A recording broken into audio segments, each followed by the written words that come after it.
Last podcast on the left is all about the facts. So when Southern New Hampshire University came on as a sponsor, it was time to do some research. Turns out they offer more than 200 online degree programs, and get this, criminal justice and psychology are some of the most popular. Classes have no set meeting times, and tuition rates are some of the lowest in the U.S. Want to learn even more about SNHU? Visit snhu.edu/last. Insurance isn't one size fits all. That's why drivers have trusted Progressive's Name Your Price tool for years. Just tell Progressive what you want to pay, and they'll show you coverage options that fit your budget. Visit Progressive.com to find a car insurance rate that works for you. Progressive Casualty Insurance Company and Affiliates. Price and coverage match limited by state law. There's no place to escape to. This is the last podcast. On the left. That's when the cannibalism started. What was that? Did you guys wake up today just so sad that you'll never kiss Stephen Hawking's on his tiny lips? Yeah, that was sad. That's what I thought. The one that got away. Kind of slowly, He's got a still got smile away. like a Pomeranian. But he was so smart, Jenny. He's so smart. He was like the Norbert of scientists. Honestly, one of the... Tuna melts my heart, and Norbert, my two favorite dogs. I love Doug the Pug. Yeah. But come on. But he managed to cheat on his wife using nothing but the weird nubbin that he must have had left, or just rubbing his knees against her vagina Honestly, or something man, in a wheelchair. That is the greatest encouragement ever for a child to get into science. Get into the arts, get into science, and you can find love too. All right, welcome to the last podcast on the left. I am Ben Kissel. I'm staring at Marcus Parks' beautiful teeth. Thank you. And we got in mourning Henry Zabrowski. I know you're devastated. I shaved my pubic hair in mourning, just so that the top of my penis would be completely bald for God to see. I hide nothing. It's a strange tradition. It is to show it's your Polish. sadness. Yes. All right. Well, speaking of pubic hair, thank you. You're gonna want it if you live in Alaska because it's cold. All right, we're gonna talk. The story today takes place in Alaska. It's about this dude, Robert Hansen. John Cusack played him in the movie The Frozen Ground. He was too handsome for a role for the first time ever. He does a very good understated job, and so does Nick Cage. Very understated, to the point where it's like he wasn't even trying. And it's an hour and 45 minutes, and So it could long. be boiled down to a 17-minute film. Yes, it's almost like they were just there to collect a paycheck. All right, let's set the scene here. All right. Anchorage, Alaska, June 13th, 1983. There's a bald eagle evidently in the sky. A young woman named Cindy Paulson, handcuffed and terrified, flags down a truck driving past a used car lot in the middle of the night. The girl tells the truck driver she just escaped from a pilot at Merrill Field who was in the process of forcing her to board his Piper Cub light aircraft. The pilot's plan had been to take her out into the wilderness, set her loose, and hunt her down like an animal. And she'd believed him because she'd seen his house. The basement was filled with hunting trophies, bearskin rugs, wolf hides, goat heads, and stuffed ducks. It was obvious this man knew how to hunt and knew how to kill. I've been a detective for 30 years, and I'll tell you one thing, if I see a stuffed duck, I know they're guilty. And it was obvious this man had done it to a woman before. Imagine the type of man who would do such a thing. Imagine what sort of monster a person would have to be to hunt down a woman in cold blood. Now imagine that guy is Elmer Fudd, and that's Robert Hansen. Hey! Be very, very quiet. I'm hunting ladies. Oh, that's horrible, Elmer. That is a horrible thing for you to do. You used to hunt rabbits, and dare I say ducks. I actually blame, what was the name of the famous rabbit there? Bugs Bunny? You forgot Bugs Bunny's name? What is wrong with you? Are you have a blood clot? Is it moving up?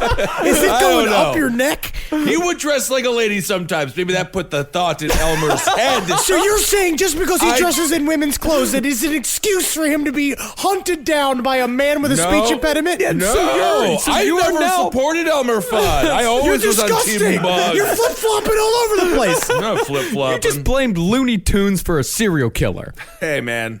What you put into your mind, you bring out. I don't know.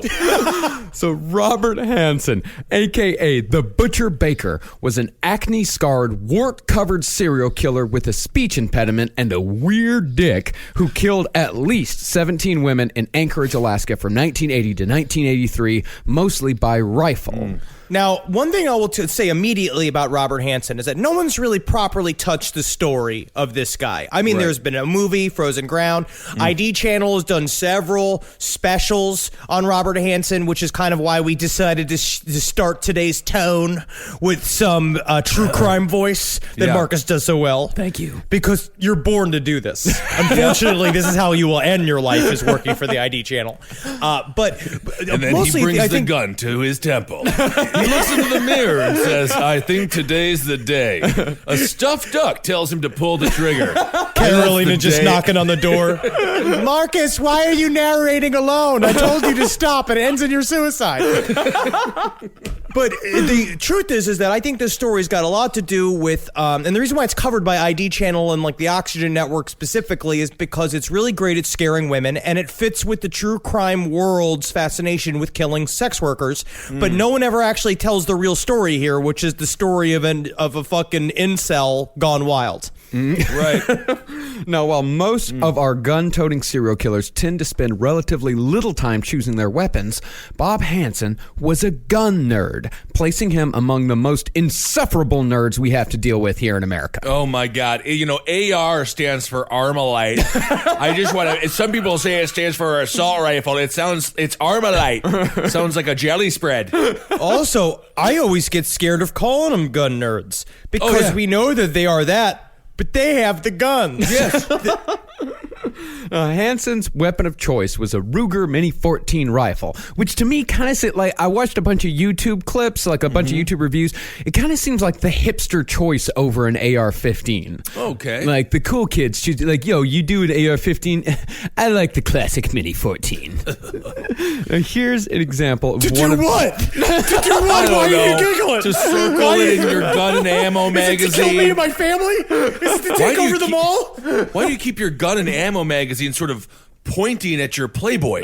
Well, Here is an example of one of today's gun nerds having a conversation with himself on YouTube about the Mini 14. Welcome back to Gun and Shot TV, and today I was going to talk about the Ruger Mini 14.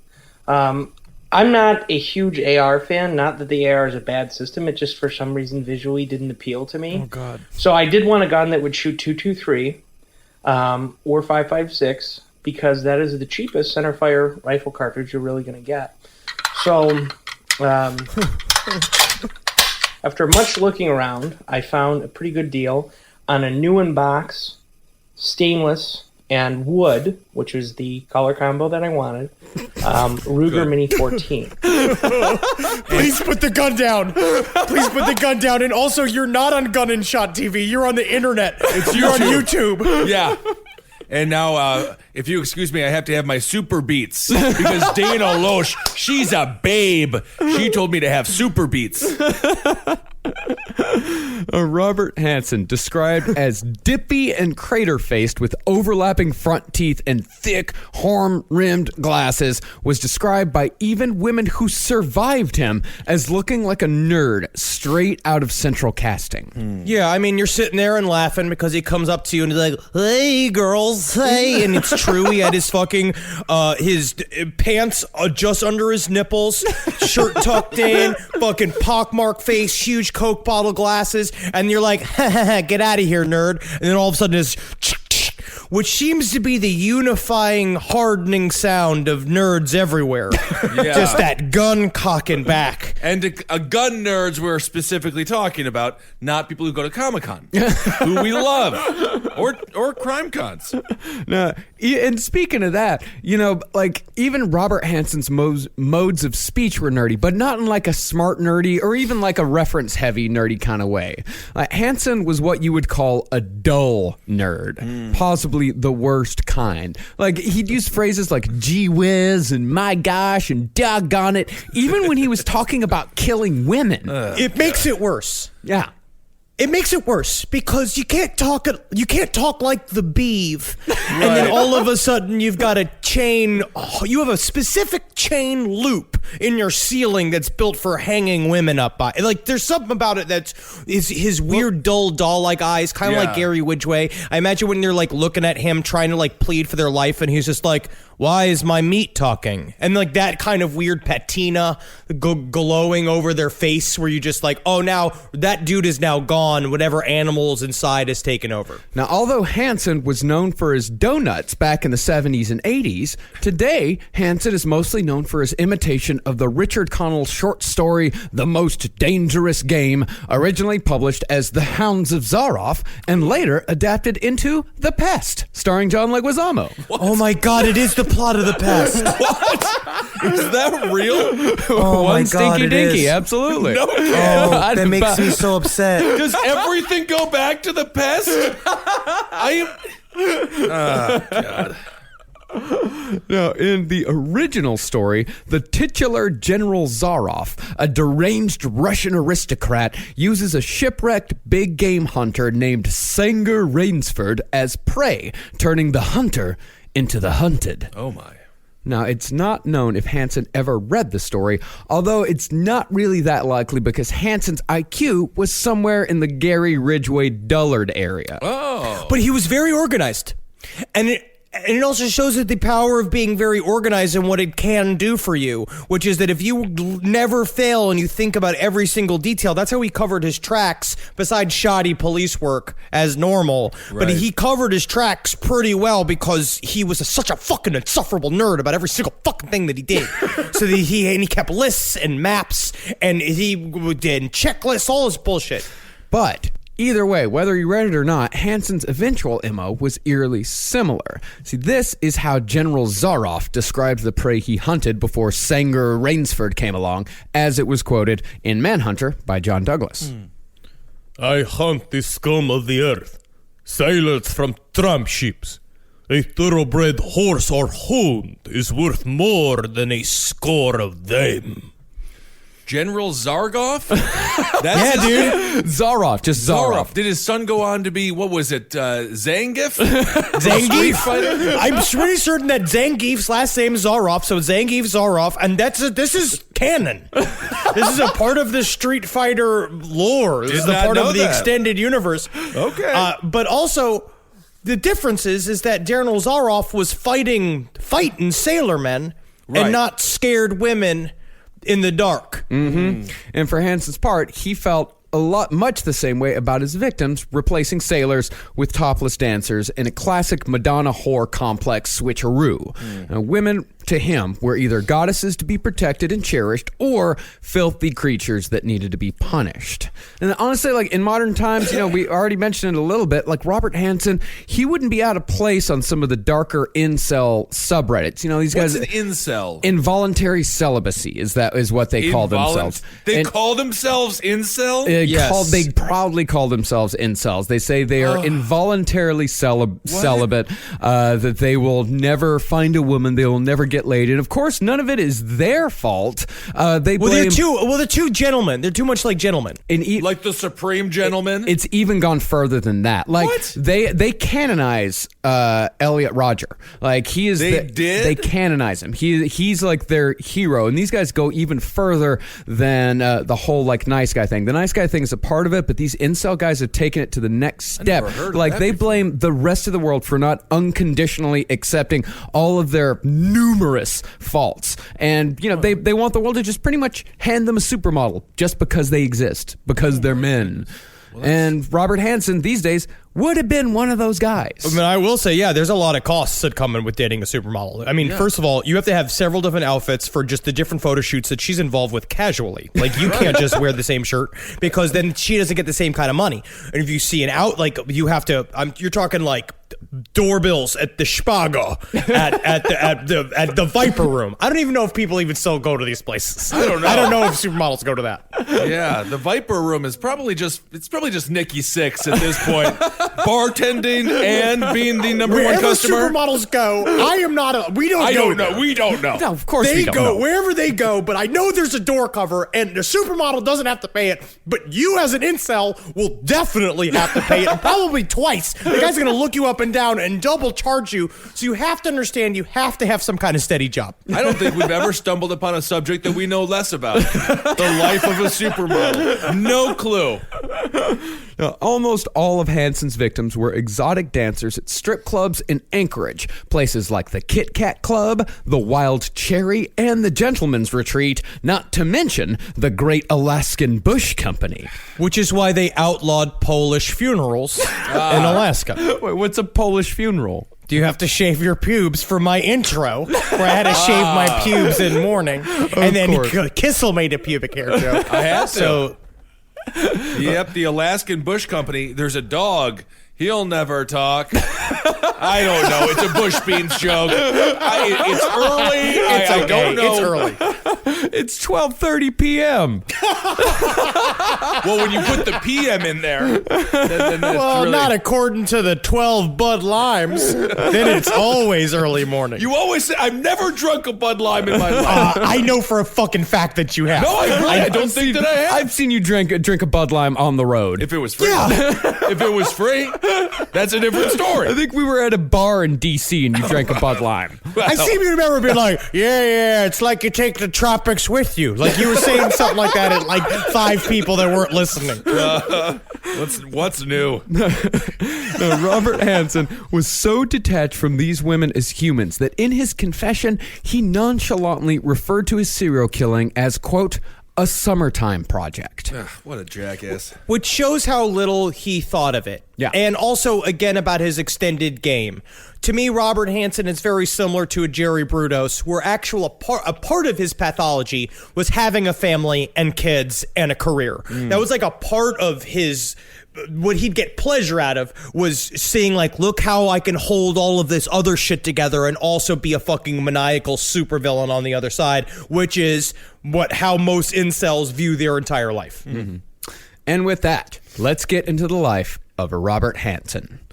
Robert Hansen was born February 15th, 1939, to a frail woman named Edna and a severe Danish man named Christian. Oh. Now, as Very Danish name. Very Danish. Christian? Is Yes. it? No, it's not. It's Yeah, it is. technically... No, a real Danish name is like, Jörg by Harsk. No, Hans Christian Andersen. He was an author. Wow, and a Danish one at that. And a Danish one. Was he? Do You you know look that for this up. sure? My You mother was cheated. very into him. No, I don't know. You My cheated mother- and you looked this up before the podcast No, I so you didn't. could pretend to know something about Denmark. No, I know a lot about Denmarks and a whole series of other kind of marks. No, we all know with serial killers, it's either the mother or the father who does the number. And in this case, it was most definitely the father. Robert Hansen was a constant disappointment to his dad, even as far down as to what hand Robert wrote with. As was the style at the time, Christian forced his son to write with his right hand instead of his dominant left. And this forced switch scrambled Robert's brain and saddled him with a debilitating stutter that he would carry for the rest of his life. And it's interesting because there's a lot of people that were forced to do that. My mom was beaten pretty severely in Catholic school to switch from left to right, and it changed her whole life. I don't know if that's why we're all the way we are all like my family. I don't think it goes down the line. I don't think so. I hope not. I mean, it could. I'm looking Maybe. for an explanation. I'm looking for somebody to tell me something because everyone I yell at has got no answers. But for him, I think he was already on the way, and I feel like there's a lot of things. It's kind of like fucking not to celebrate John Wayne Gacy's father, but he's X-rayed visioned into his son and saw something fucking weird about him, and he thought the way to do it was to beat and deride, and this is how I'll make him a strong human being. And also there was a part of it where Christian looked at Robert and was like, "You are disappointing me," and he wanted to force him to be a tall, straight Danish man. And meanwhile, like, you have fucking Seymour from Little Shop of Horrors as your son, and it drives you insane. Yeah. You know what I didn't like doing? Left-handed layups. Left-handed layups were the worst. The worst. Oh, yeah, I'm with you there. All right. Yeah. And, these guys, they were awful fathers, of course. Both. Like, we're definitely not saying that this was the right way to go about it. But look at their sons. Look at their sons. They did that. They did it the wrong way, because with kids like this, you can fucking I'm not celebrating them. There wasn't a bunch of books. You did use the word celebrate in the same sentence as John Wayne Gacy's father. But he did say, I don't want to celebrate John Wayne Gacy's father, but then he did. Yeah, see, that's the thing. He said, I don't want to celebrate John Wayne Gacy's father, They were but then he technically did. right. They were technically right. They just didn't realize it until afterwards. If they turned out to be people that invented headphones or they committed suicide at the age of 25, they would definitely be wrong. Yeah. Today's sponsor for Last Podcast on the Left is the new horror thriller where silence means survival, A Quiet Place, starring Emily Blunt and John Krasinski. Lee, Evelyn, and their 2 children have survived in a post-apocalyptic world by finding ways to keep quiet and avoid summoning vicious, sound-detecting predators. But how long can this family survive in a world where any sound they make could be their last? Now, I checked out the trailer, and this does look like a pretty solid post-apocalyptic thriller, which, as far as like horror movie subgenres go, I gotta say post-apocalyptic thrillers are among my favorites. So yeah, I'm definitely going to be going seeing this movie in the theaters when it comes out. And when does it come out, you may ask? A Quiet Place will be in theaters April 6th. That's A Quiet Place, starring John Krasinski and Emily Blunt, in theaters April 6th. Now, that stutter that Robert had, he could keep it under wraps well enough as he got older, but it always came out when he felt as if he was losing control, and it was just a constant presence when he was a kid. For the father's part, Chris Hansen was a local baker in the Iowa town of Pocahontas, a town so boring that they have a whole heading on their Wikipedia page about a big tornado that touched down outside of town a few years ago. There's no deaths or destruction or even injuries or anything like that. It's just really, really big. So the biggest news of the day was there's a storm near here. Yeah.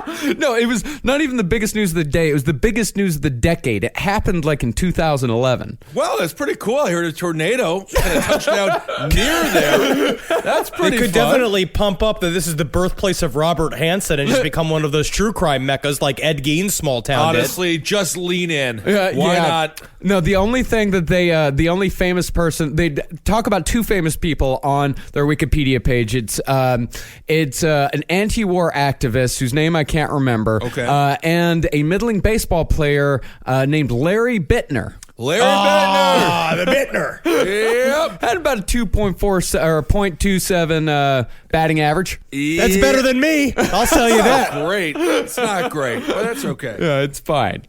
But even though baking was the family business, little Robert wanted nothing to do with it, although he was still forced to work there most days, all while his father yelled at him for how worthless he was. I don't think that's a problem. Well, maybe if you stop being worthless. Yeah. I mean, honestly, if it gets down to a point, the yelling will stop if you get to be a better baker. And this is bakery, so this is at 4:45 in the morning. Right? Every Well, single that's time. true. But it's good to teach a kid a skill like that. Oh, yeah. Well, Bob did have a skill, though.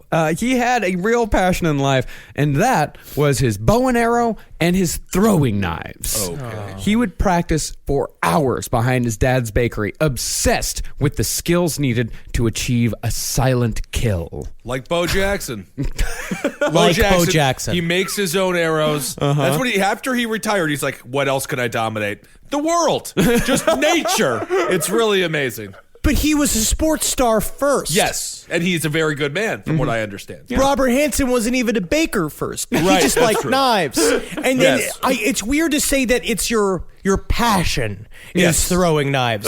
Like, I understand. I like the slingshot guy, that German slingshot guy on YouTube. You know that guy? No, I don't know that guy. He's good at You slingshot, don't know though. that guy. No. You got it. his name is like Grishlosh, and he does like crazy slingshots. And now he makes money from doing it on YouTube. And that makes a lot of sense because you can monetize it using YouTube nowadays. Robert Hansen didn't know that. So what was he getting out of it besides just creeping everybody out?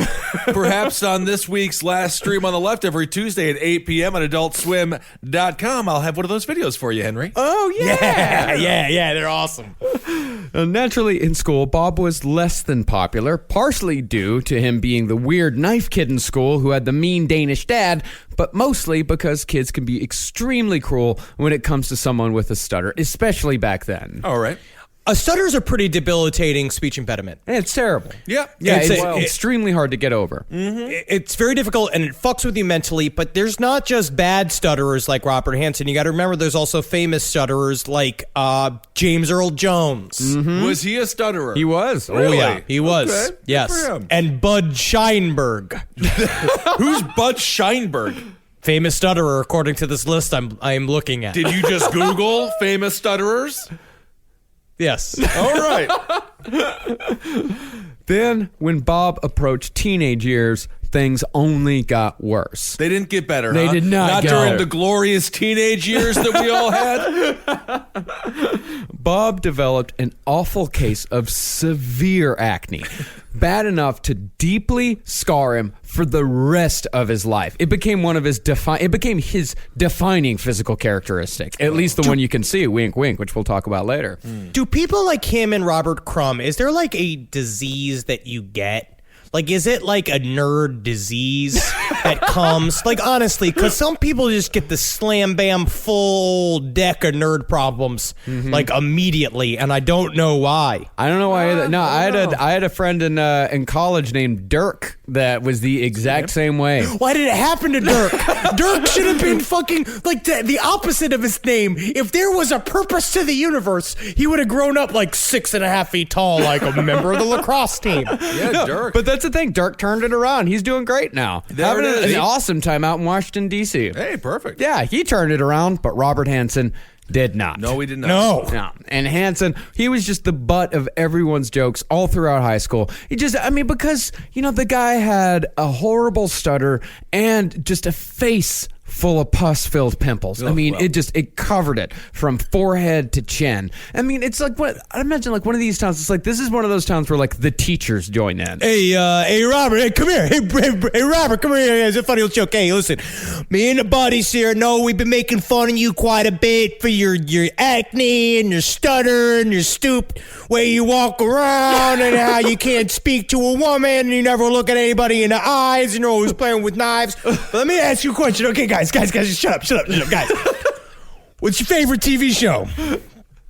I love the show about the little ponies. Oh, yeah! That's a new one. Thank you for giving us all a new one. You made him a brony. No problems if you're a brony, but my goodness.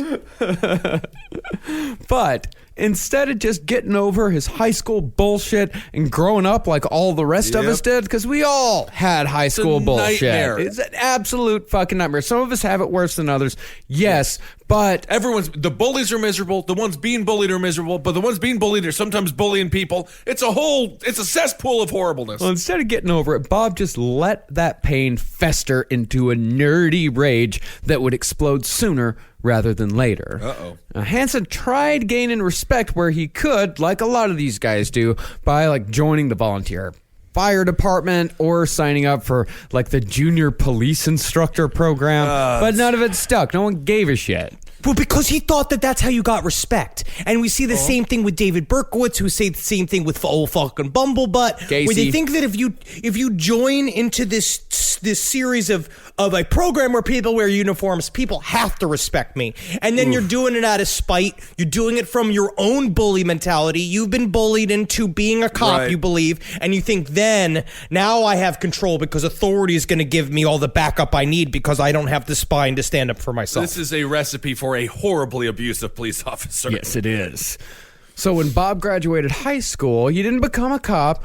He tried for the last avenue of institutionalized respect that he could think of, the Army. Ooh. Now, honestly, remember, though, this is not everybody who joins the army. No, we're talking of about course not. We're talking about these fuckers. Yeah. We're talking about like these kinds of guys that replace the idea of self-respect and honor with what they can get out of these systems. Oh, yeah. Because that's really what it is. It's because the idea is that they want to use these systems for what they can exploit other people while using the systems. Yeah, most people who get into the army are like really, they're doing it for an education. Yeah. Or they have a passion for it. No, every listener we have that's either a police officer or in the army or any kind of armed forces, you all know this guy. Like all of you are thinking about a very specific person right now as we talk about Robert Hansen. It's the guy whose gun is the cleanest and his bed is like weirdly made diagonal. And he's allergic to certain foods inside of the at the mess hall and he won't eat them but he's just like, I just wish they'd give me extra corn, but they said it's against the dietary needs for a soldier. Yeah. That's really what turned me off to the military. Yeah, what? The beds. The making of a tight bed. Yeah. How do you do it? Every day? I've never understood how people do it. We go to the hotels, we stay there, you come back to beds like that. I don't get it. Too tight. I don't like it. Too tight? Too tight. I always bring it out every time. All right.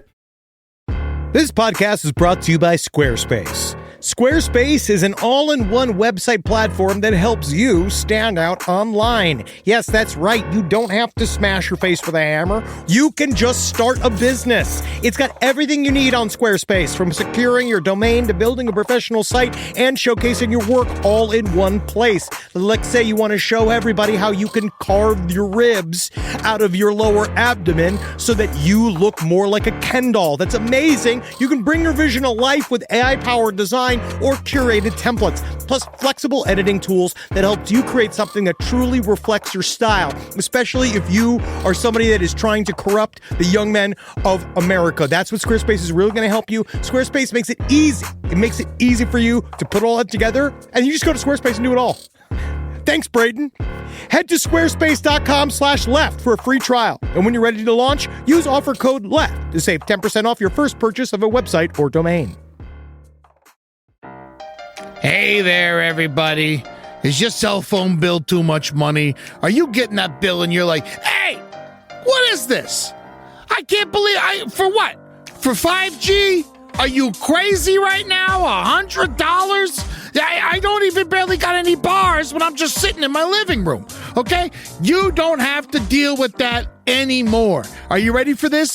$15 a month. That's right, $15 a month on Mint Mobile. Yeah, baby. Get their wireless plan, because they're just sitting there on the T-Mobile 5G network, and it's just $15. Your whole life, you're just paying all this money every month. You're like, why? Where's it going? It's going to these phone companies that are robbing you. So go to Mint Mobile. Let them help you talk to your mom. So get your new wireless plan for just $15 a month. Go to mintmobile.com/LPOTL. That's mintmobile.com/LPOTL. Cut your wireless bill to $15 a month at mintmobile.com/LPOTL. That's it. There's no catch. Upfront payment of $45 for 3 months, $90 for 6 months, $180 for 12 months. Plan required, $15 per month equivalent.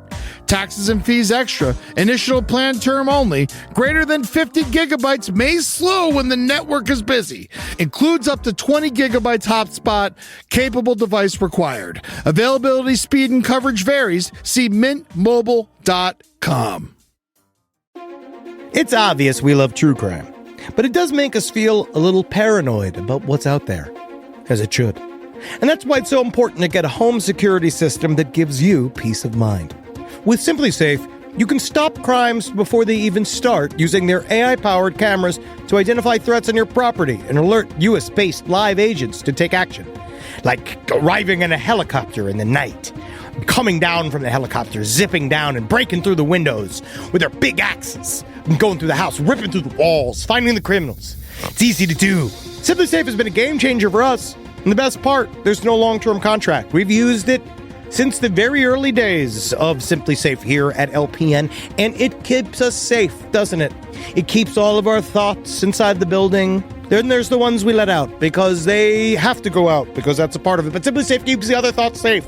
And for that, we say thank you, Simply Safe. And we want you to experience the same peace of mind as we, which is why we've partnered with Simply Safe to offer an exclusive discount to all of our listeners. Right now, you can get 50% off your new system by visiting simplysafe.com/LPOTL. That's half off at simplysafe.com/LPOTL. There's no safe like Simply Safe.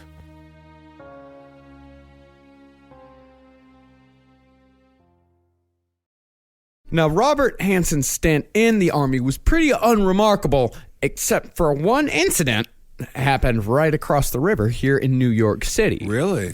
Now, Robert, being the good little soldier that he was, earned the distinction of being one of the USO's Soldiers of the Week. Hey. And was given a day pass to explore the city. It sounds like they were just trying to get him out of there. Yeah. What if we just here you go. You won. Can we make something up? Can we make Soldier of the Week? Yeah. Go hit Manhattan. All right. Yeah. And if you get lost, there's a lot of opportunities in Manhattan that you can take and take advantage of. There, Robert and a couple of other good soldiers headed downtown and hired a professional to finally pluck Bob's flower. It's a different time than now. Now he would just be at a Dos Caminos eating guacamole, maybe going over to... we gotta go to Dallas Barbecue. Gotta go to Dallas Barbecue. It's like you're in Dallas, but we're in Times Square, so it's like super annoying. What is sad about this? What's sad about this result? Oh, nothing. This is a great result. I actually... I hate to say it, but I was in Times Square. I like that trashy fast food. You don't hate to say it. I kind of like Times Square. Sometimes if no one's there, but it's always kind of busy. Of course. Yeah. Oh, yeah. Times Square is always kind of busy. Well, in the wintertime, it's a little bit more relaxed. Yep. That is true. That is true. It's not relaxed. It's desolate. Yeah. It's a lonely Well, now that the experience. Guy Fieri's American Grill is gone, so what's the point? When was your last trip to an Olive Garden? Oh, Olive Garden's not for me. I don't particularly care for soup. I don't particularly care for salad, let alone unlimited amounts of things that I don't care for. That's not the only thing they serve there. It's an Italian food restaurant. You can get pasta. You can get chicken parmesan. You can get the Tour de Italy. No. Well, about Robert's experience with a lady of the night in New York City, his very first time, he said, quote, I got to feel it, but that was about it. Everything was strictly slam, bam, thank you, ma'am. I didn't even get a hug, and I wasn't allowed to sleep in the bed. God. Actually, now that I think about it, he's kind of like the dude that Katy Perry kissed on American Idol. Yeah? Who was like, I was saving it for someone special. I'm like, you're 20, and Katy Perry kissed you. You're fine. Yeah, he just definitely felt you too, because you see it immediately right now. His rest of his life, he worked with sex workers, and his victims were sex workers. He was taking him out, or because of this? I don't think so because of this. It's a weirder pathology than that. But I'm not saying that it is because of that. But as we learned with all serial killers, right, there's seeds that get planted. Right. There's the shit that happens early on that start little memories. And so his reaction immediately to his buddies doing a wartime, what is supposed to be like army men having a timeout, like boys being boys, going to see a sex worker having a good time, he turned into a whole thing of like he was supposed to fall in love with this woman. Like this was supposed to be something crazy. So you could see, I imagine his buddies were all like, yeah, exactly. It's slam bam. Thank you, ma'am. That's what you pay for. The whole thing is, yeah. We're trying not to have a girlfriend. That's the whole point. Is that we're in the fucking army. We're trying to have a good time. And then that's like a weird thing. Immediate his reaction. Yeah, he's just complaining. It's just sex. It's literally if I was like, so it's just soup and salad at the Olive Garden. Yes, sir. That is what the deal is, sir. And that's another like kind of incel thing too, where people tell us like, if you have such a hard time, just kind of maybe go to a professional and just kind of get it over with. And they're like, no, I want it to be special. I want it to be the woman I fall in love with. And it's like, man, you just can't have it every way. You just can't. The first time is literally never special. Yeah, it is never once ever special. No one is the first having sex is just and you're just like, oh, I'm sorry. It ends with I'm sorry. And the rest of the times, hopefully it doesn't end with I'm sorry. Because if it does end with I'm sorry, you're on your way to becoming a serial killer every single time. All right, let's move on. So after basic training, Robert returned to Pocahontas, but the Army had done nothing to temper the rage he'd felt for his school and everyone inside. And to make matters worse, the police chief took his junior police instructor rank away, partly because he was getting to be too fucking old for that sort of thing. What do you mean? I'm 34 years old and I can't be a junior police inspector? No. No. We all looked at each other. We've all decided, no, get the fuck out of here. He's like, what is he here? 19, 18 years 19. old? He's 19 yeah, years so old. Definitely too old. Yeah, but it was also partly because the police chief had seen Robert Hansen still at 19 sitting in the back of his dad's bakery, still throwing knives at targets over and over and over again. And the police chief actually came back and asked him, so what are you doing back here? And Robert would throw a knife. He goes, you see how silent that was? And then you get his bow and arrow out and shoot. He goes, it's really silent, right? Like no one could ever hear you coming. Nobody could ever hear you. And that's when the police chief was like, you can't be a part of our whole operation. He should have said auditioning for the Johnny Carson show. Honestly, now with America's Got Talent, there's a lot of excuses for horrible, weird hobbies. It was about this time that Robert's need for revenge started taking actual form. At 19 years old, Robert started hanging out with the high school kids who worked at his dad's bakery, and he formed his own little delinquent gang. So he's finally cool. He's to the high school kids. Of course, he's that guy. He's hanging out with these ragtag group of newsies that have formulated around this loser that he has control. This is what he wanted. He likes to have his little group of people that'll look up to him because everybody else treats him like the mouth breathing loser that he is. Right. Yeah. Now, this gang's first project was to blow up a tractor in the nearby town of Rolfe, but that was just practice. Okay. Their ultimate small-town Batman villain scheme was to blow up the town water tower, which would somehow show them all who's boss. But, at some point, Robert, we're going to need to drink water. Yeah, but think about how stinky we'll all be for a week. Yeah. And how wet it'll be when the splashes come down and the squirrels and the dogs get all wet. We're kind of punishing ourselves in a certain way, but... Well, it's kind of like if I punish myself. It's like I deserve it, and also I'm punishing Let's blow up the tractor. Let's go blow up the tractor. We'll talk about the water later. But that was the ultimate stroke in their master plan. That was the end game. There was one institution that needed Robert's attention before all the others: the school. Robert said this about the school in his confession. I just hated that place with a divine passion. I would do anything and everything I could think of to get back at that monster school that I convinced myself was out to do old Bob Hansen personal wrong.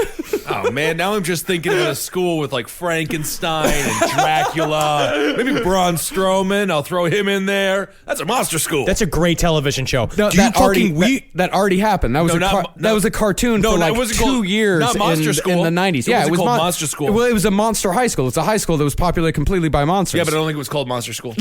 You're right. No, Technically, Marcus is right. High. But still keep in your brain because we can always revamp it. Revamp. No, the new one is called Monster High. I think the other one was called Dracula Inc.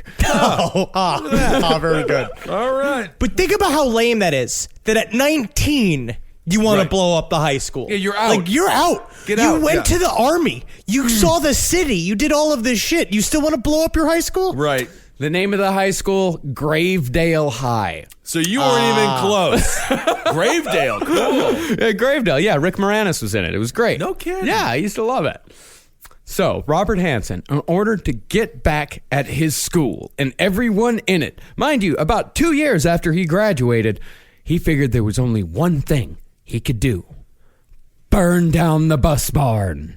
No, that's where the bus babies are. I see. Because the buses go there when all the lights go out and it's nighttime. That's when the buses can finally make love without the prying eyes of man. You're having like a Thomas the Tank XXX fantasy. Can we look that up to see if that is real? Oh Yes, we my, can. there is no way. I don't know, dude. There's a SpongeBob XXX. Yeah, but SpongeBob is at least his arms and legs. SpongeBob at These least are has got tanks. pants on that hides a cock. You know what I mean? Because if you give a cartoon pants, then you can theoretically give it a cock because the pants are covering something up. I suppose that's true. Huh. Boy, when you put in Thomas the Tank Engine of Pornhub, some real weird stuff comes up. All right, very good. Let's move on. So he's burning down. Let's get back to arson, shall we? Well, one night, while most of the town was attending a big basketball game, Robert and his underlings took the opportunity to strike. Oh.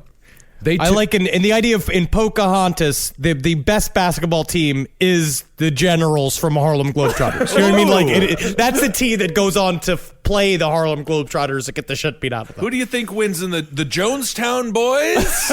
Or the Pocahontas squad? Oh, gee, I wonder what the Pocahontas high school mascot was. Something racist. Yeah, I think we know.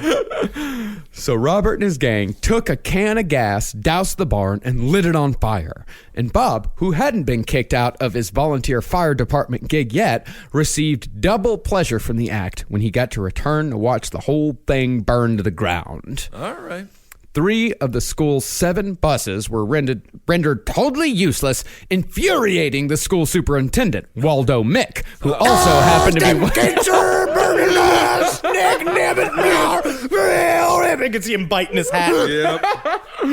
And Waldo Mick happened to be one of Robert Hansen's father's closest friends. Okay. Because that's what Robert Hansen liked to do. He just liked to poke his dad in the eye. He liked to poke the town in the eye, but in these little shitty, nerdy ways. All right. Well, think about what Carl Panzram did. Carl Panzram burnt down half a fucking school. Like, Carl Panzram, as he was a kid, was such an already deadly predator than Robert Hansen. To me, a part of what makes Robert Hansen unique leading up to his later crimes is how lame and unsuccessful a lot of his crimes were.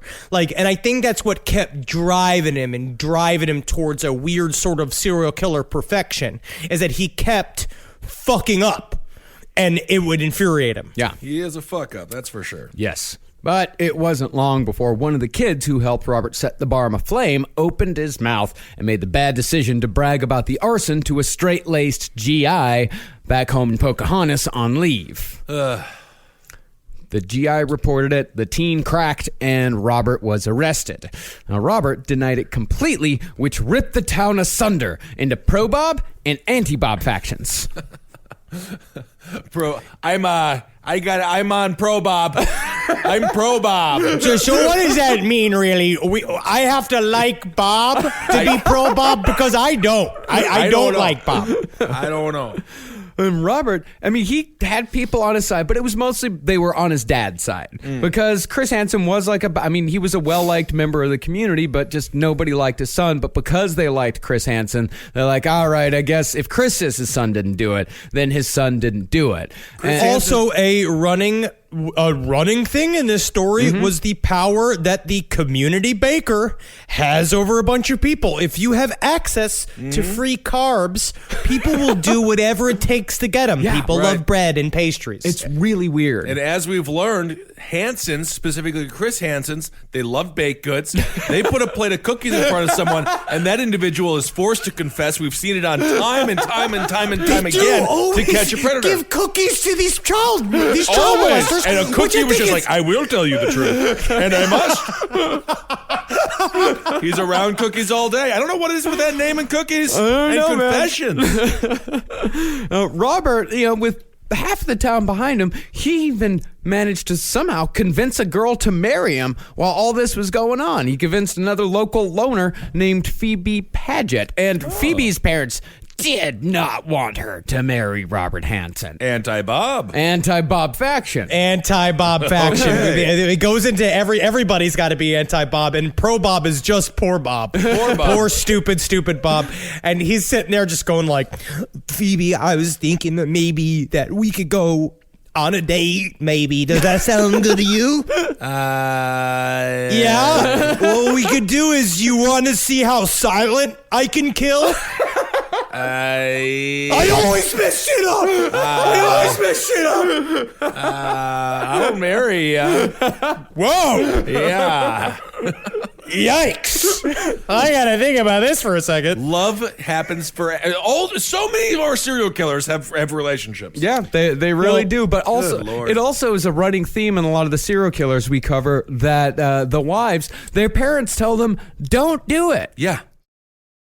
Call me a squirrel, 'cause I'm covered in acorns. That's right. So many people are focused on where their money is today. And Acorns is the financial wellness app that cares about where your money is going tomorrow. Let Acorns work for you. You put acorns in the ground and you're gonna get trees tomorrow. That's right, investments. And with the Acorns potential screen, you could find out what your money is capable of. I always do that. I'm like, I want to invest in something that I like. Let's say cheeseburgers. Okay? That's kind of hard to do. Acorns will help you find a cheeseburger that is right for you. So sign up now, and Acorns will boost your new account with a $5 bonus investment. Wow! Join the over 14 million all-time customers who have already saved and invested over $27 billion with Acorns. Head to acorns.com/left or download the Acorns app to get started. Paid non-client endorsement. Compensation provides incentive to positively promote Acorns. Tier 2 compensation provided. Potential subject to various factors such as customers' accounts, age, and investment settings. Does not include Acorns fees. Results do not predict or represent the performance of any Acorns portfolio. Investment results will vary. Investing involves risk. Acorns Advisors, LLC, an SEC registered investment advisor. View important disclosures at acorns.com/left. This is a paid ad by BetterHelp. You know, stigma shows up in a lot of different places. I know I had to explain to my handyman about the devil imagery in my home. I had to explain that in our home, El Diablo es bueno. And he reluctantly agreed. I think largely just because he was in my home and he was scared. But over time, he began to see, the devil can be my amigo. See, even in 2026, stigma can get in the way of a lot of things, right? My handyman almost didn't put up my floating media cabinet, right? You got to get support for your mental health. Maybe you've encouraged friends to consider therapy while avoiding taking the first step yourself because you're busy, worried what others will think, or telling yourself you should handle it alone. No, you need a team. Get therapy with BetterHelp, the world's largest online therapy platform. Give me a space to slow down and talk through what's building before it feels unmanageable. So let's take a short questionnaire to identify your needs and preferences, and BetterHelp will handle the initial therapist matching work for you. Their industry-leading match rate means BetterHelp typically gets it right the first time. Feel confident knowing BetterHelp therapists work according to a strict code of ethics and are fully qualified. So don't let hesitation hold you back. Find support with BetterHelp. Sign up and get 10% off at betterhelp.com/lastpod. That's betterhelp.com/lastpod. All right, I know what you're thinking. I like to go banking, but I don't want to give to these big old banks all the time that cater to the 1%. Well, go ahead and get yourself hooked up with Chime. It's banking built for you, not just those rich jerks. And they got thousands of fee-free ATMs because why pay to get your own money? Chime is working for you, man. You get your Chime card, you're going to get travel perks, you're going to get into airport lounges, you're going to get those chicken thighs. You know, every time I go to an airport lounge, I get chicken thighs. And you know what I say whenever I see a plate of chicken thighs? Give me more. Chime's going to get you those chicken thighs in these lounges, all right? Sure, they could serve other types of meat, but why would you when chicken thighs are so delicious? Chime is not just smarter banking, it's the most rewarding way to bank. Join the millions who are already banking fee-free today. Head to chime.com/left. That's chime.com/left. It only takes a few minutes to sign up. Chime is a fintech, not a bank. Banking services for Chime Card provided by Chime's bank partners. Optional products and services may have fees or charges. Stated cashback for Chime Prime only. No minimum balance required. Checking account ranking based on JD Power Survey published October 20th, 2025. For more information on travel perks, go to chime.com/disclosures. Usually listen to your parents. Usually. Your parents, your Yes. friends, they all say don't do it. I can't remember a single serial killer who got married when the bride's parents didn't say there's something wrong with this guy. You always see him coming. Yeah, Yep. they always do. But for Robert, after he got married, things started falling apart. Hansen failed a lie detector test and, in the process, somehow managed to admit that he had a plan to blow up the police chief's house. He probably did one of those where he's like, well, at least I didn't blow up the police chief's house. And they're like, finally, now can we all arrest him now? Is it cool to get him?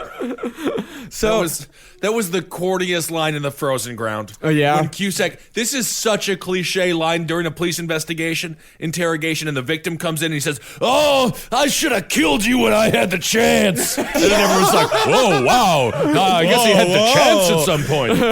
All of the Frozen Ground was shot as if it was shot in 2013, and it was like a formulaic crime movie was never shot before, and they were constantly surprised by their own choices.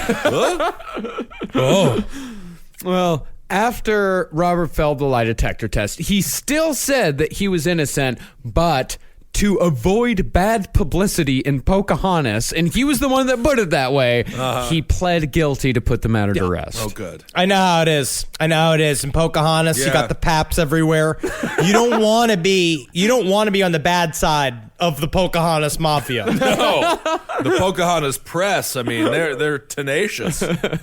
So Hansen was sentenced to a short term in Anamosa State Reformatory, but he only lasted 6 months before he confessed to his new wife, who began divorce proceedings damn near the next day. Good. Because imagine how sad that is, right? You just got married. He gets picked up for setting fire to a bus barn. Yeah. Many months ago, he said, I'm innocent. Out of nowhere, he's at the state reformatory because he pled guilty to the police. You then are sitting there like, okay, but you've been telling me you've been done wrong. And then finally he's like, yeah, I did it. I got those buses. And then like, oh, this is done. I know my last name's Padgett, which is the weirdest, Right. nerdiest name in the world, but I definitely can fuck higher than this. Yeah, that's when the pendulum swings to the anti-Bob. Immediately, she got infected with an anti-Bob cancer. But after Phoebe, it was time to tell his father. See, Chris Hansen had spent months since his son's sentence was handed down running petition drives to overturn the punishment, telling anyone who would listen that his son was innocent. Chris Hansen had pretty much made this his whole life. So you mean to tell me, Robert, after all this time, I combed my mustache, shaved it as tiny as society would allow me to shave my mustache. I made over 200 copies in the Xerox machines, putting up the flyers. Never mind the wear and tear. I put on my hiking shoes, walking about town. And now you are guilty. Oof. If only the Nazis were still around, I could send them to you, because that was the ultimate punishment back in the day. You get the oof from a Danish person. That's not good. Yeah. I don't think his dad was that. So he wanted him to write with the right hand because that's what society wanted. That's what there I was mean. right-handed desks, and then he worked in the bakery. He wanted his kid to just be a baker. Yeah. And then he tried to get him out. It didn't really seem like his dad was that horrible. I don't think he was. he He's just was Danish. bad. He was shitty. Like he was definitely a shitty dad, but it wasn't anywhere near the level of a lot of other serial I think killers. So, yeah, because his dad was trying the act of petitioning as someone who did it when I successfully ran for Brooklyn Borough president. You did. It's a nightmare. You did successfully I run. did successfully run. Yeah. You got on the ballot. That's a huge deal. Thank you. How much was that again? How much you get? 6,000 votes, 1.8% of Brooklyn. I own it, and that's wherever I am. But yeah, he was just stern. I mean, Tiger Woods' father duct taped his hands to a baby golf club until he learned how to putt. That's true. So it's like a thing where these guys are. He was a stern father that was trying to make something out of what he thought was his weak son. Right. Look at LeVar Ball. He's got a kid who plays for the Lakers. Not doing well, though. LeVar Ball's actually a horrible person. Well, when the truth came out, Chris Hansen was so humiliated by his son's lie that he sold his bakery, left town, and bought a resort to run in Minnesota at a place called Leech Lake. Ugh. The best part of coming down to glorious Leech Lake is if you deny the giant sea slugs that have inhabited several of the cabanas, or the weird pink clouds that rained goo down on all of the trapped tourists here at Leech Lake. One thing we do have is dollar Bud Lines. Oh! And when Robert was released from prison, he joined his family in Leech Lake because there was nothing waiting for him back in Pocahontas. Okay. And fresh off that arson stint, Robert Hansen met the woman who would be his wife until the day he was caught, Darla Henriksen. Darla's two defining characteristics were these. She was a woman of strong Christian faith, of the submissive to the husband variety, and she had a deep, almost blind desire to help people in need. And in Robert, she definitely found someone to help.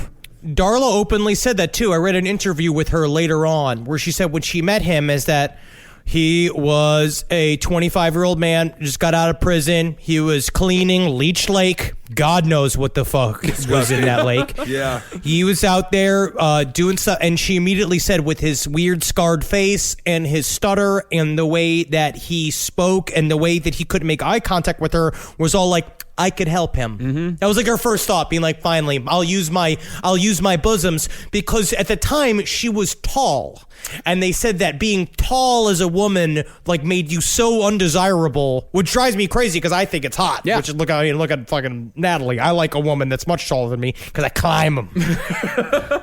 Well, I mean, if she was like 5'8", she'd be 3 inches taller than you. I'll take it. Yeah, cool. Yeah, I'm fine with it. I'm laughing on myself. So over one magical summer in Leech Lake. Really? Is that the word you want to use? The best part, Darla, is you can hear the slugs making love in the moonlight. I actually never thought about that before, and I don't really want to know how that works.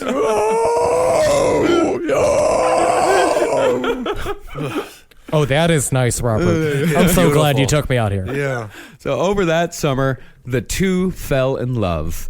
Darla went back to school in the fall, but the two kept in touch by letter before Robert had enough and said, quote, Doggone it, we can get married. Well, that's actually a fine time to say doggone it, because it's followed by a nice sentence. It's not like, doggone it, I got guts all over my arrows. But all of these comments are coming from when he's inside jail for murder. That's the difference, is that he's recounting this now. Yeah. I see. Yeah. This isn't something like from his wedding speech. Like that was after. This was in the middle of him talking about hunting down women and killing So it them. actually was that. Okay. Yeah. Got it. Thank you. And the thing is about getting married, they finally had the means to, because by this time, Bob had finally given in and had taken up the family trade and was becoming a successful baker in his own right, working at every supermarket who would take him in the Midwest. All right. Piggly Wiggly? Piggly Wiggly. Yeah, he loves Safeway. Safeways. Safeways? Yeah. Yeah. You don't like Safeways? We didn't really have a Safeway growing up. With Piggly Wiggly, we had a Kopp's grocery store. We had Very small Skags. town. Skags is not a grocery Skags? store. That is a problem. That's an e-cig. That is not anywhere that you should ever buy meat. Well, Robert finally settled in Minneapolis, where Darla was finishing college, and as soon as she finished, the young newlyweds set their sights north almost inexplicably and moved to Anchorage, Alaska, where they opened up Hansen's Bakery. All right. Now, we're going to explore Alaska, which is sounds incredible. Didn't actually really think of Alaska as being a sort of paradise for serial killers, but it is. Oh, yeah. In a weird way, where it's got all the kind of qualities a serial killer could ask for in terms of being remote, very little sunlight, but it also sounds like a lot of fun. Yeah. I would love to go to Alaska. I mean, it sounds great now, and back in the 70s, it sounded pretty fun too. Like, all right. Well, because Anchorage was it was kind of going through a weird time because Opposed to now? it's always been kind of a weird place, but there was like a transition time. Okay. Like back then, like Anchorage was it was the most frontier of frontier towns. It was like the last true remaining outpost for like loners and weirdos that were just looking to get away from civilization. All right. But then the oil came. And with the oil came the boom. And with the boom came the workers. And with the workers came the sex workers, as they always do in a boom town of any kind. Yeah, they say, and according to all the ID channel docs that I watch, it's all been like, and where the prostitutes went, smiles followed. And they go up there, it's like, because those hard pipe workers needed a place to rest their weary bottoms. And there's nothing like a nice soft woman's lap to rest a weary bottom, and these prostitutes knew it. Do you think the people who do VO ever like, are you sure you want me to say all that? I feel a little uncomfortable. They're just obsessed with prostitutes. I mean, they're obsessed with ID saying the word prostitute. Yes, they love say it. it like 55 times in each documentary. And streetwalkers. Yeah. See, I like streetwalkers. I like Ladies of the Night is one of my favorites. Of course. Now, when you read the book we used for research in this episode, which is terrible, it's an awful book. The book's called Butcher Baker. They make it sound like Anchorage in the 70s was pretty much oil fields, titty bars, a couple of churches, a police station, and Robert Hansen's bakery. If you're working in an oil field, what else do you need? Maybe there was a roller rink. We saw the pictures. Yeah. Marcus sent all of us picture albums did. from the time period. Yeah. It was cool that you sent that, Marcus, because it's nice to get a feel for the town, and it looks sort of like St. Paul now. Kind of, yeah. I mean, it was a very stark landscape, but it Right. had like a creepy kind of charm, you know? It looked kind of fun. It looked kind of fun, but like for me, like the creepy kind of charm, like I saw a picture of a station wagon that just had the words "relentless struggle" painted on the side in huge letters. Maybe it was a demolition car. Anchorage in the 70s, it was a town with like a Wild West feel, but still with like modern technology. It was like kind of in an odd transition period between like the frontier times of yore when Anchorage was pretty much like an air hub. Like it was just a place you went through on the way to someplace else. It was between that and like the 80s and 90s when it became like ski resorts and like oil executives and like the big golden towers that they have downtown now. When the real sociopaths moved in. Exactly. Pretty much, because the frontier town side of it just sounded like it was kind of crazy, but it was also the way they sort of described it was that every man was a pipe worker and every woman that you saw was a topless dancer or a sex worker. And I was like, whoa, that sounds kind of fun. They're like, it's just another description of a typical Anchorage woman. Like 5'3", busty, round in the bottom, brown, tawny hair. And I was like, whoa, that's the average Anchorage woman? Yeah. I mean, it kind of looks like, a filthy town for filthy people. Like, and I mean that in the nicest way possible. Okay. It's like the Baltimore of the North Pole. The Baltimore of the North Pole. Love our people in Baltimore. I know. All of Love our them. friends Love over our there. people in Anchorage. And honestly, if there's anybody who gives us a reason to perform in Anchorage, sadly, this episode's kind of inspired me to go there. I would love it. Now, as we know, sex work is many times a transient business, and that went double for Anchorage in the in the 70s. See, Anchorage was not necessarily a place where a woman might set up permanent shop for a career in sex work. Most times, women in the trade, specifically the topless dancers, were working on a circuit on the Pacific Coast. San Diego, LA, San Francisco, Seattle, Vancouver, and finally all the way up to Anchorage. And then they head all the way back down south to start the whole thing all over again. Okay. Can I ask a question about like the titty circuits? Yeah. When you're on a titty circuit, I don't think they're called that. it's not called that word titty. I mean, I think it's nice. I think whatever they do is great because it makes people smile. But the part of what it is that do they go, is it like comedy where there's like bookers and they go and they basically follow the line of bookers? Or is it more unofficial than that? I'm pretty sure it's the same owners for the establishments, and then they kind of travel around because of that. Yeah. I remember back in Texas, there was like a bit of a triangle. There was like Amarillo, Abilene, and Lubbock, because there was a Jaguars in each one of those cities. Oh. So the women would just kind of go from one place to another and just kind of travel around and make money, and also that way, like, they wouldn't get creepy.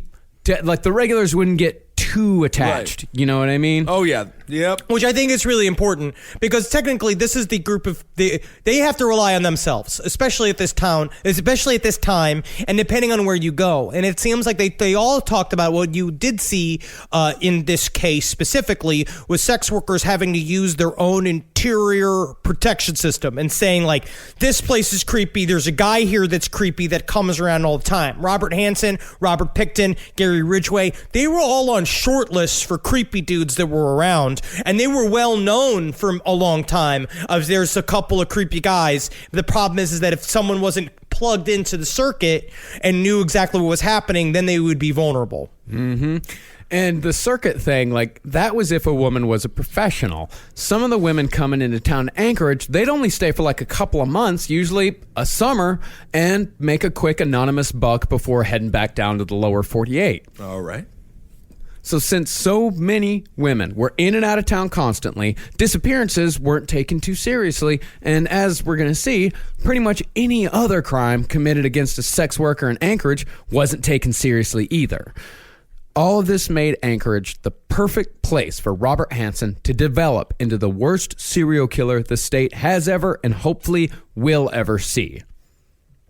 So pretty soon after Robert and his wife Darla arrived in Anchorage, Robert earned enough money to open up his own shop in a mini mall on the corner of 9th and Ingra on one of the main thoroughfares of Anchorage. Now this was a great spot for business, but it also put Robert close to the Tenderloin district of Anchorage. Tenderloin being the name often given to American red light districts. All right. It actually has its origins here in New York City. The theater district in Manhattan. That was they call that the Tenderloin? Yeah, from the late 19th century to the early 20th century. That was the Tenderloin because there were so many bribes thrown around. A police chief said, "I used to be eating chopped beef, but now I'm going to be snacking on the Tenderloin." It's a delicious cut of beef, but in San Francisco, it's a terrible neighborhood. That poor place is very undergoverned, which is it's very intense. But I wonder if he did the same thing, right? Did Robert Hansen actually go to this part of town? Do you think because he knew that he was giving himself one of the little allowances? I don't think so. I think Robert Hansen... Or subconsciously? Maybe subconsciously, but I think he was a bit of a product of his environment. Yeah, maybe. Well, he's got the previous shit maybe in Iowa. Yeah, but that's the thing. We actually looked into it. I had research assistant Annie look into the whole Iowa thing. There's nothing to that. Okay, he was just thinking about it. Yeah, the claim, because one of the investigators, and all of these investigators in this case, really like to ramp up how bad Bob Hansen actually was. And they just kind of offhand throw like, I think he was doing things back in Iowa. But there's nothing to support that he did anything up until about like 1971. Okay. And by like product of his environment, like I don't mean that Anchorage made him what he was. I think Anchorage gave him the opportunity to be what he wanted to be. I think if he would have stayed in Iowa, he probably never would have done any of this shit. Or at the very least, it wouldn't have gotten to the point that it did. It's probably a very classic, what we see a lot is kind of like a 60-40, where there's like a 60%, it's in his makeup, it's in his DNA, he was going to do it anyway. And then the 40% is the random things that sort of lead the way, that show what to do. Because as soon as I imagine he shows up, his shop is right next to where all of the sex workers are, that whole red light district. He's watching them come and go, and the more and more he becomes obsessed with them coming out of the shop, watching them, watching all stuff. And he's like, oh, wow, nobody knows where these women come and go. Yeah. You start to realize these people disappear all the time and come in and out of town, and that maybe, just maybe, this is where I could start doing my weird shit. Yeah. And the Tenderloin in Anchorage, it was no different from the rest. I mean, this place, it was home to as many strip clubs as an Alaskan could want, and most of these strip clubs had at least a couple of women who were willing to go further than just to dance. But for Robert, Anchorage was not about the women at first. At first, it was about the hunting. And this was where Hansen's nerd flag truly flew. See, today's nerds have it easy with the internet. You can just go on the internet and you can, talk to people with whatever nerdy shit you want to talk to them about. But back in Robert's day, nerds had to make do with doing it all through mail. You had to go the extra mile for it. And that is how Robert started submitting his hunting kills to the Pope and Young Club. I do not like those two words together. Pope and Young. And the Pope and Young Club dealt exclusively in hunting records set by archers. Whoa. And that is not to be confused with the Boone and Crockett Club. Of course not. No, yeah, I mean, Jesus Christ, Good Marcus. Lord. And they only dealt with deer killed by gun. Naturally. So yeah, and sons beat by paddle. Perfect. So in 1971, Robert set the record for the biggest ram horns bagged by bow and arrow, followed by the second biggest caribou, the 12th ranked mountain goat, the 13th ranked Dall sheep, and the 34th ranked black bear. Doesn't count. Why Doesn't not? count. 34th? No, you stop ranking after 10. No, they do top 50, I think. Honestly, 34th ranked black bear just sounds like a big dog. Yeah, it's really not that big of a deal. I mean, we're not hunters, though. Yeah, I have don't no know. clue. Sure. I thought, isn't there like a rhyme that's like brown, lie down, black, go attack, white, say goodnight, where it's about bears? I have no idea. Why do you know but bear rhymes? I don't know, man. Going to weird moose lodges to go to the bathroom or something. The point is that Hansen knew how to hunt, and he loved doing it damn near more than anything else. However, I think it would be a mistake to think that it was his hunting that escalated into serial killing. Hansen, Well, it wasn't his baking. I mean, I don't know. The baking got really boring. I would say so. the hunting's the more exciting part of it.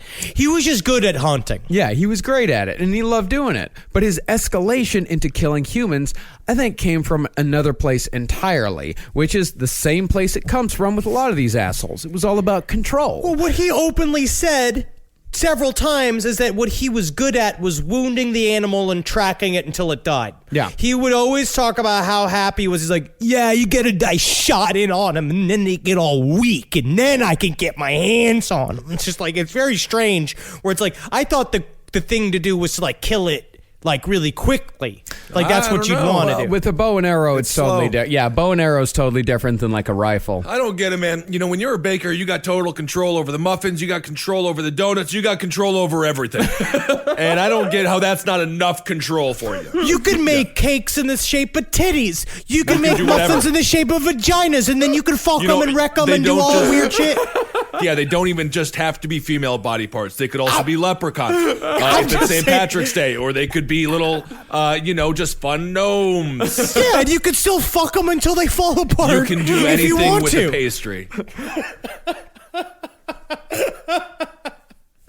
Well, I think with Robert Hansen, it just so happened that his nerdy gun hobby just happened to coincide perfectly with whatever evil it was that lived inside him. The hunting was almost incidental. Now, the beginning of Hansen's escalation began damn near 10 years before his first confirmed murder. Late one night in December of 1971, Hansen followed a customer from his bakery back to her house. He walked in and creepily asked for a date, and when she refused, Robert left. But the rejection festered. A week later, he returned with a gun and attempted a kidnapping, but was thankfully arrested in the process. I mean, this whole thing, like, this is like that, the old saying is that, men are afraid that women will embarrass them and women are afraid that men will kill them. Robert Hansen is that guy. All right. Yes. Well, because also a part of it too is this is a failure that shows. Honestly, he was I'm trying not to be like fucking gross about it, but he was bad at this. There was like a thing that because he couldn't become the predator he wanted to become quickly, and I think that these failures it's what ramped him up to the craziness of hunting them out in the woods and being really fucking ornate with being a fucking like villain. Like he wanted to blow this out of the water, and this is the kind of stuff that led to it because he couldn't get it together. He's not Randy Orton, the apex predator. Is that a wrestler? Randy Orton. Yeah, Randy Orton. Oh, he is very attractive. Very attractive. Well, I think, what we're going to see is how many failures he does. Because, this first time he was arrested almost immediately. And I think after he failed so many times, he started thinking, well, what am I good at? And baking. Stick with baking. Yes. Good. Yes. You come from a long line of bakers. It's all set up for you. Good God. I think what he came upon was that, I'm good at hunting. I can hunt, a deer. I can take down a bear, with a bow and arrow. I can take down a woman.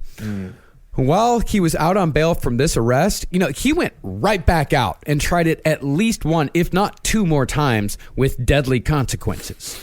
This first one is not confirmed to be Hansen, but the MO and the time period is just too close to be a coincidence. On Christmas Day, just a few days after the incident with the customer, cops found the body of Celia Van Zanten in McHugh Creek State Park. She had her hands tied behind her back with speaker wire, and she'd been slashed across the chest with a knife. But the wound wasn't what had killed her. Celia had escaped whatever fate her assailant had in store, but the temperature that night had been 5 below. Celia had frozen to death while hiding from whomever it was that had kidnapped her that night. Well, we're going to see. It fits his MO later on, and that's why they're going to tie it back to her. But this is what it shows. She fought like a crazy person to get away from her assailant. This is a strong person she who fought has like a rational person, but but you know what I mean. Like she fought really, really hard. She had street smarts, and she was a survivor, which is what allowed her to survive. And this is a thing that Robert Hansen could not deal with, and one thing that we see with serial killers quite often, where they have to go for the easiest possible victim because they need to feel totally in control. And what he eventually started to realize is he had to control every aspect of the kidnapping, and in an obsessive way, because he wasn't physically strong or smart enough to outsmart these people who survive for a fucking living. Now, Robert Hansen denied he was the kidnapper that night, but the next woman to be kidnapped that winter was most definitely him. When cops started to canvass working girls in the area looking for clues as to who could have kidnapped Celia, an informant named Robin Patterson told cops she'd recently had a near-deadly run-in with a short, pockmarked guy with a stutter. Robin said she'd been kidnapped by Robert Hansen at gunpoint and had been driven to a motel where he forced her to have sex. He then drove her to the wilderness, parked the car, and not so subtly told her he couldn't let her go. But Robin actually managed to talk her way out of it, telling Robert she hated cops and wouldn't in a million years talk to one. So Robert went through her purse, found her parents' address, and wrote it down. He told her he'd kill him and her if he ever found out she went to the cops, just like all the girls he killed before. Now, Robin took him at his word and didn't say a thing until her handler eventually convinced her to make a report. I have a theory on the inside of this. I think what maybe happened is that she realized what was happening and flipped to start talking to him emotionally, because she said the last thing that she remembers hearing him say is that when he dropped her off is that he said, "I wish we had met under better circumstances." And then him kidnapping her and having her at gunpoint? Yeah, that's what you guys think. But he's disgusting. But what she probably did was like, "You're cool." Like you could. She probably had to lean in and try to like manipulate him, because that's what he did. Because then he kind of fell in love with her and did the thing, because she switched from whore to Madonna in his mind. And then you're going to see that a lot in his MO, where he would pick and choose who he murdered depending on how they reacted to him. But one thing Robin made sure everyone knew, saying it as often as she could, there was a further deformity that Robert Hansen was hiding from the world. Uh-oh. Apparently, Robert Hansen's dick was, quote, short but very large around, earning him the nickname Dimple Dick for years to come. I wish that it what I wanted it to be, which is hockey puck. Well, not happening. But think about that. Think about the psychological nature of that, which I think that people, if you have a micro penis, this is not. He We're doesn't not know trying micro. to shame you. He's got a round. He's got It's a big like a dog muzzle. Ugh. God. All right, I don't want to talk about his weird dick anymore. Now, when cops brought Hansen in, they did have one piece of evidence. He'd used an alias to sign in at the motel with Robin, but that still gave cops a handwriting sample. And when they asked him to empty his wallet for comparison, a little piece of paper with the name and address of Robin Patterson's father fluttered out onto the interrogation table. Now, you got to think on this one. They got this guy dead to rights. They got hard evidence that actually puts him at the scene. But one of the cops argued that they needed a search warrant for the wallet, saying that if they didn't get a search warrant for a suspect's wallet, then the paper might be deemed inadmissible. They were just trying to, technically they were trying to cover all their bases, but also it sounded like they didn't want to do a lot of work. And also, Robert Hansen ran the goddamn bakery where all the police got their fucking donuts. Yep. Where they were hanging out with them all the time, which is the truth, where it's like these cops knew this dude. They knew that he was fucking insufferable nerd, but they also thought that we'll give him a shot. Who knows what's happening with these sex workers. I don't trust them. But also the way he got the rid of the paper is ridiculous. The dude was turning around while he was, the piece of paper fell out of his wallet with the address on it. Dude turned around and filled out some paperwork. Robert Hansen leaned down and picked up the piece of paper. Guy turns back around. He's like, "What's that piece of paper you got?" He's like, "It's for my parole officer. It's important I have the paper." And he's like, "All right." Takes a piece of paper, writes down what's on the paper, and he's like, "You could have the paper back. We just need to know what it is." Fucking asshole. Okay. Yeah, and then he crumpled it up, put it in his pocket, and that was it. And with that, it was just Robin's word against Robert's word. And that's when Robert's friends came in. See, Hansen always had friends in relatively respectable places, like insurance agents who went hunting with him, or his wife's friends from church would come in, and they all vouched for Robert, and they'd even give him like fake alibis sometimes. Well, Jackie actually illuminated something to me about Anchorage, because her ex-boyfriend had family in Anchorage, and there's a little bit of because there's so many outliers out there, and it's such a place for honestly, loners and people that are running from other places. They protect each other quite a bit. There's a lot of distrust of the police, especially back in the day, and they kind of believed in a little bit of vigilante justice, like we will police our own people. All right. Now, the other thing Hansen and millions of other criminals throughout history had going was that these cops saw the sex workers in their town as nothing more than nuisances, and certainly nothing to protect.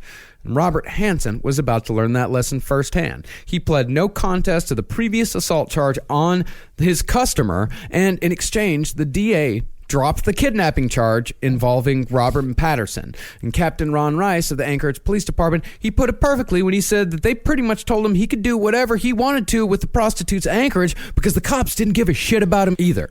It was like, it's a fucked up thing. He said it's just straight up. He's like, we accidentally gave him permission. And we didn't know we didn't know that we did. They gave it to it on purpose. Yeah.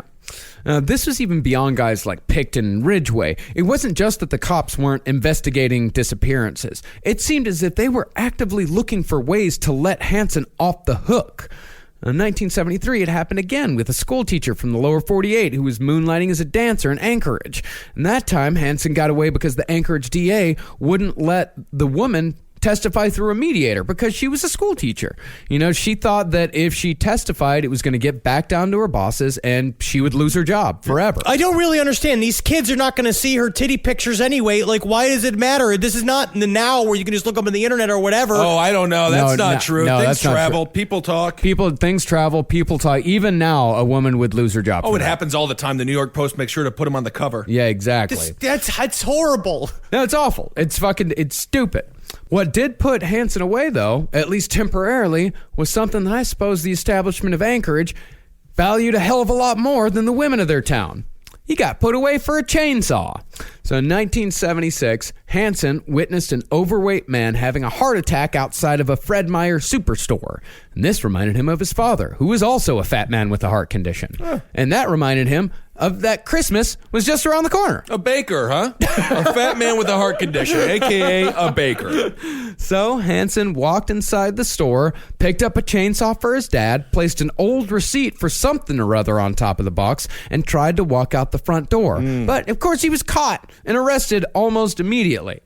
Now, this wasn't Robert's first foray into theft. By this time, Hansen had turned into a full-blown kleptomaniac, as a lot of these guys do. A lot of time, kleptomania is what happens on the way to the serial killing because it's about thumbing your nose at society. And they brag about it. Yeah. This is a thing that Robert Hansen used to do while sitting there. He used to have a window area where he used to decorate his cakes and all of his shit. And guys would sit there and they'd jaw all day. And it's just him telling all these funny stories about how he liked to steal. And then half of them are cops and they're all laughing at it. You know, and then in frosting on the window, he would write, "If I did it," which I think is fascinating. This is what Hansen said in his confession about his kleptomaniac habit. And this is an exact quote. I have a thing about taking things because I just love to see if I could get by with it. My gosh, I damn near ejaculate my pants if I could walk into a store and take something and get out the dang door with it and not pay for it. Honestly, man, I was a bouncer for multiple years. If you do ejaculate while stealing, you get it. You can actually keep it. I will pay for it for you because it's obvious this is really important to you. So for the crime of stealing a chainsaw, Robert Hansen was sentenced to 5 years in prison. He'd be back on the street in 16 months, and at about a year after that, the murdering would begin. Yikes. That was what they were super pissed about the chainsaw. I mean, I guess in Alaska, you use it for multiple things. Yeah. You know? Yeah, I guess it's like stealing a horse in the Wild West or something, but they took that damn seriously. Good Lord. But it could also be that the judge looked at the resume. The resume. He could have looked at the last few times like, okay, this guy's been arrested and questioned for this and got off. He's been arrested and questioned for this and got off. These are different incidents, different women. You know, this guy's just been getting away with shit, so we're going to give him the maximum sentence. That could have also happened. It might be that the judge actually did give a shit. Maybe. But I just didn't like his fucking face. How many times judges just look at you, just being like, I hate your fucking face and the way you talk. I'm getting thrown the book at you. Yep. No, we don't know the real name of Robert Hansen's first victim. In a series of weird, very Alaskan names given to the unidentified victims of Robert Hansen, this first victim came to be known as Eklutna Annie. All right. Please, honestly though, there's a couple of these pronunciations that I'd love to know if it's real or fake, because I have no idea how to pronounce some of the. Because these, I think it's according to the Frozen Ground, that was how it was pronounced. Eklutna? Eklutna? Is that Eskimo? It's not Eskimo. Inuit. Is Eskimo a bad word? Eskimo is a slur, actually. What? Is igloo not good? Igloo's great. But they have 97 words for snow. Don't they have like 47 words for seal? All right, this isn't time to educate you on everything about the Eskimo. No, Inuit people. Inuit. Now, in the summer of 1979, Bob kidnapped and drove his first admitted victim out to Eklutna Lake, just a few miles northeast of Anchorage, probably the first time he ever took a victim out into the wilderness. Now, it's almost certain that Robert did not intend to kill that night, as it almost always is. Things got out of hand, the girl ended up dead, and Hansen found that he liked it. It could be that Robert got overconfident here. You know, after all, the woods were his element, so in this of all places, things should go smoothly. But not too far into the trip, Robert got his truck stuck in the mud. And at this point, it seems like Robert just got embarrassed. And he told the girl that he'd lost interest in the whole thing, and as soon as he got unstuck, he was just going to take her home. But she didn't believe him, and she took off running into the darkness. So Hansen chased after her and grabbed her hair. She pulled a knife out of her purse and started swinging. Hansen wrestled it away, threw her to the ground, and stabbed her to death.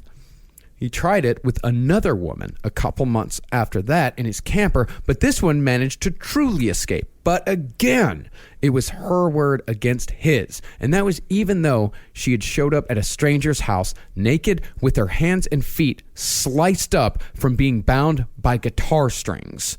But still, the cops took his word over hers. Good Lord. These women keep showing up saying it's this fucking guy. They This point guy. to Robert Hansen. They say it again and again. It's this guy. It's really hard to fucking miss this guy. He's the pockmarked nerd that runs the fucking bakery with the Oh, did you stutter. say he runs the bakery? It's the baker. I like him. Oh, I love those the crawlers. They got a You didn't snap know he's to the him. donut guy. Oh, But it's true, where it's like they straight up thought that he was. They thought of him so pedantically. They thought that this fucking fat-bodied nerd. Same thing with the fucking bumblebutt, as if they looked at this guy being like, he can't do anything. Like, he doesn't do anything. He's a fucking worm. So it actually flipped the other way, where with bumblebutt, they liked him. But with Hansen, it was just like, They he's tolerated him. Yes, he's the guy from Toxic Avenger. He's not somebody who's going to kill somebody. Well, because the cops didn't do jack shit with that last woman, 6 months later, Roxanne Eastland became Hansen's second victim. And she was found only with Hansen's assistance after he'd been caught. But his third was found pretty soon after the murder in one of the most gruesome and bizarre ways I've ever heard. Joanna Messina had met Hansen at the docks in Anchorage, and the two had gone out for dinner nearby. Messina kept telling Hansen that she was looking for work, giving a not-so-subtle hint as to why she agreed to go to dinner with some guy she just met on the docks in the first place. And we're going to see this again and again. This is Robert Hansen's MO. He likes to set it up so it's supposed to be more than just sex worker and client. Yeah, because finally she just got tired of hinting and just came right out and said, I will have sex with you for money. Now, up until that point, Hansen was not planning on killing her. But once the proposition was made, she was no longer what Hansen called, quote-unquote, a decent girl. Piece of shit. He said he never looked down on the girls who danced, but as soon as money came into the conversation, that woman changed from Madonna to whore, and that gave Robert the permission he needed to think of her as less than human. And once that proposition was made, Robert made the decision to kill, and Joanna Messina met her fate in a remote spot on the Kenai Peninsula for just that reason. But in a horrifying twist, it was not a human who found Messina's body first. And this is something that I don't even know if this is out of a horror movie. This is something beyond this a shit's horror fucking. movie. This is like straight up just what makes Alaska scary, because they would also talk about how like you can go hiking and the weather changes so fast and so aggressively that you just disappear, and people are out there like, and it's filled with dangerous animals. It's fucked. I'm going to do that. Soon. So when investigators arrived, they found that an endangered black bear had already made a meal of the crime scene and had left. But when the cops were trying to salvage what they could, the bear returned to finish what he'd started. The cops tried to scare the bear away the best they could, but the bear was only getting more aggressive the closer he got to the body he'd already partially eaten. So the cops made a snap decision between the bear and the crime scene, and the bear lost. Thing was, according to the establishment, Anchorage, they had plenty of hookers, but bears, those were in short supply. And so, at the end of the day, the goddamn bear got more concerned than Joanna Messina. And that's where we'll pick back up next time for the conclusion of Robert Hansen. All right, Robert Hansen, crazy story thus far. My God. Yeah. I mean, Robert Hansen, these fucking, it's just, if men are raised badly, and he did it wrong. He's just he's a total asshole. Yeah. Well, yeah, yes, I mean, a lot of people were raised a heck of a lot worse than Robert Hansen. And So turned it's out not his just father's fine. fault. He just wanted to run a fucking bakery. All right, let's do some. What do we want to do? We want to thank everyone for Patreon. Of course. Thank you all so much. for contributing to our Patreon. Without you, none of this is possible. I got a creepypasta coming out, I think on Monday or something like that. Yeah. It's going to be scary. Yeah. So make sure to listen with friends. So yes, thank you all so much for contributing to that. Yeah, and if y'all want to give to our Patreon, you can go to patreon.com/last podcast on the left. We could not tell you guys how much you've changed our lives and helped us to expand this little operation that we call the Last Podcast Network. Yeah, then thanks so much for supporting all the shows here on the Last Podcast Network, Page 7, Movie Sign with the Mads, Abe Lincoln's Top Hat. We got sponsorships. And thanks everyone who filled out that survey for Abe Lincoln's Top Hat. Hopefully we sell you products. Many products. Advertise products that you actually use as opposed to just ED medication. I don't know. I mean, it's nice to have the backup. Yeah, You know what I that's mean? true. Just in That's case, just to make it so it's hard, so it hurts. I don't know if you've ever done that where I you've don't taken know. one of those bodega definitely ED not. pills. Those will kill you. Yeah, don't Yes. take horny goat weed. Horny I don't goat take weed. it. I don't take it anymore. Heart attack in a pill. Or that weird one that shows Ryu's ass while he's going to town on Chun-Li. Who makes those? I honestly have no Some idea very where those are wealthy created. man. And honestly, people make money off of these. I I'm want to sure. thank the people that sent me a literal pile Yes. of coffee and hot sauce to that's make what- sure that my asshole is a barren wasteland for anybody. Like I can't. The poor doctor that will have to give me a prostate exam soon. But I want to thank, first of all, Evan Orfanidis. You gave me some very sweet gifts from Alaska. This smoked salmon vodka that he gave me that I'm going to take at the end of next episode, so you all hear my reaction to it live. I technically have to drive after this, or else I would, but it's pink. Yeah, it's you a showed pink us a vodka. picture. Smoked salmon vodka. I I don't know what to think about it. I don't either. Maybe in a Man Bloody vodka- Mary. Maybe. But I Maybe a just wanna Bloody s- Mary. I'm excited. I actually think it'll taste pretty good. I want to say thank Michaela Denny. I want to thank the people from Ballyhoo Hot Sauces, Onyx Coffee Lab. Somebody sent me from Arkansas this fucking nice little coffee. I want to thank Spring Hill Jack. Away we go for that Spring Hill Jack coffees, which is really very nice. I'm excited to try it. The Chocolate Sparrow sent me some coffee, and I am going to drink all of it and never be the same. Have you been soliciting coffee from people? Why'd you get all this coffee? He did solicit coffee. Did he really? Yeah, he solicited coffee last week, and people sent a shitload of coffee. All right, People there you answered go. me, and it was really incredibly nice. And also, check out Eating Out with Nadia White. The competitive eating show. I went to go see her eat with a bunch of other competitive eaters at a place called Big Mamas and Papas, where they make the Yep. biggest deliverable pizza that exists. And I got to tell you what, it is fucking devastating to watch. Yep, saw some pictures there. Interesting indeed. It was. Maybe a little hungry for pizza. A little bit. I am sort of turned off from pizza just Really? watching them do it. Well, they towards the end of an eating competition, it all becomes a mush, and you got to eat it with your hands. It falls apart. It got pretty brutal. a But little follow us on Twitter at Henry Loves You, at Marcus Parks, at Ben Kissel. Follow us on Instagram at Dr. Fantasty, at Marcus Parks, at Ben Kissel, the number 1. And follow Last Podcast on the left and all of the horseshit at LP on the left. All right, everyone. Thank you so much for listening. Hail yourselves. Hail Satan! Elgin. Hail me. Let's do a Magustalations. And anything else but coffee, if you want to say, because I'm loaded up. Are you? I got a You're lot. fine. You're fine. You don't need. What do you need? I like- Shoes? Send me shoes. I need guns. Send guns. You're not allowed to ship those anymore. No, you can't. Oh, you damn Democrats! Unbelievable, right? You can't even ship guns. And if you feel like me and Ben need anything, you can send that to Last Podcast on the Left, P.O. Box 1870, Long Island City, New York, 11101. I need nothing. Magustalations. See you, fuckers.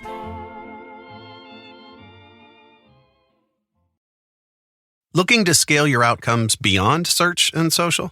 Realize is Taboola's AI-powered performance platform, driving incremental growth by engaging high-intent users across a global network of 600 million daily active users on premium websites. Reach and convert your audience on premium websites and placements where your customers actually spend their time. For more information and to create your account today, go to realize.com/podcast. You've tried melatonin, the white noise machine, the blackout curtains, the magnesium, and you're sleeping fine. Not great, just fine.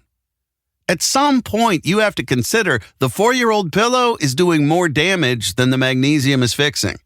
Coop Sleep Goods is running a bundle sale July 9th through the 20th.